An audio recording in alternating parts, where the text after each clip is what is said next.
This is the Dallas Morning News. It's Wednesday, June 17th. Another warm one on the way today with a mix of sun and clouds. The high will be 94. Mostly clear and humid tonight with a low of 76. Here are today's headlines.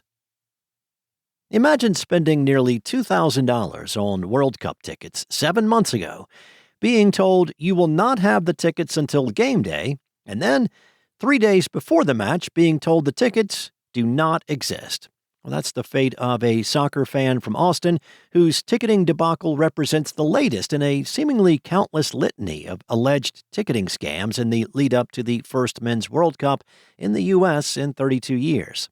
The months-long ticketing maelstrom, defined by fans balking over high prices, a convoluted process, and changing color-coded stadium seating maps, is juxtaposed this week alongside the unbridled pageantry and thrilling games playing out in 11 U.S. cities, including Arlington.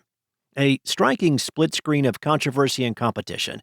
A social media influencer who provides followers with World Cup travel tips said the main problem has been with FIFA and the fact that they have not done a good job informing folks that all these tickets need to be processed in the FIFA ticketing ecosystem, adding that these third-party resale sites, such as StubHub, are just merely processing payment. FIFA has stressed that its resale/exchange marketplace is the only secure channel for reselling tickets. Tickets are also available through third-party resale sites such as SeatGeek and StubHub, but they cannot guarantee a resale ticket is legitimate in the same way that FIFA's resale market can. Andy Swift, secretary of the board of directors for the North Texas World Cup Organizing Committee, recommends extreme caution when purchasing tickets outside of FIFA's official site. In other news, experts agree Karmelo Anthony's appeal of his murder conviction will likely be unsuccessful, despite various legal issues that may be raised in court surrounding the contentious trial. A Collin County jury sentenced 19-year-old Anthony to 35 years in prison last week after he was found guilty of murdering 17-year-old Austin Metcalf at a Frisco ISD track meet last year. Supporters of Anthony were quick to criticize the decision as unjust, and Anthony's legal team filed a notice of appeal a day after the verdict. Anthony's case is now making its way to the Fifth Court of Appeals in Dallas, where appellate justices will review the trial proceedings to confirm or overturn the jury's decision. But defense attorneys, a law professor, and a former criminal trial judge say the verdict is likely to stand, despite case elements that raised questions about the fairness of the proceedings. SMU law professor Eric Rubin agreed that appellate justices are likely to defer to the jury's judgment on the facts of the case. Rubin said the appellate justices are likely to review the defense's Batson challenge, a legal objection on the grounds that a lawyer excluded a potential juror on the basis of race, sex, or ethnicity. Next up, Yum Brands, one of the world's largest restaurant companies, sold Plano-based Pizza Hut for $2.7 billion in 2 different deals. Everywhere except mainland China, the pizza brand will be acquired by Long Range Capital, a private equity firm based in Connecticut.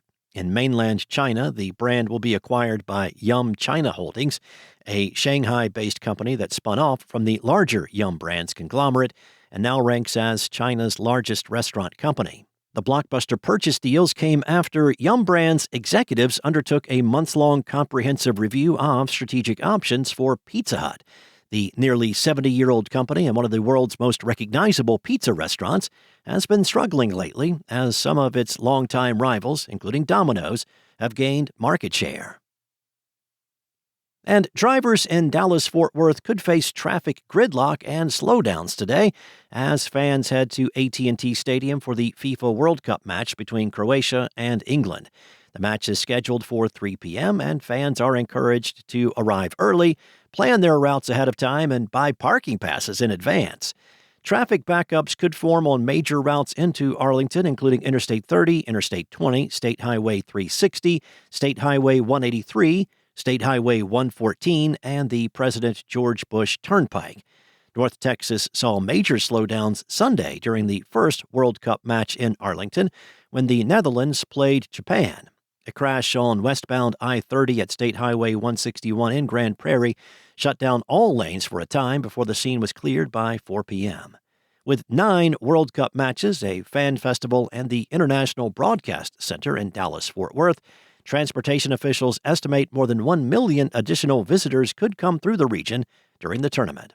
Drivers should check conditions before leaving and allow extra travel time to get to matches or to navigate traffic near Arlington. Thanks for listening. For more on today's stories and the latest breaking news, visit dallasnews.com. Enjoy your day. I'll be back tomorrow with more from the Dallas Morning News.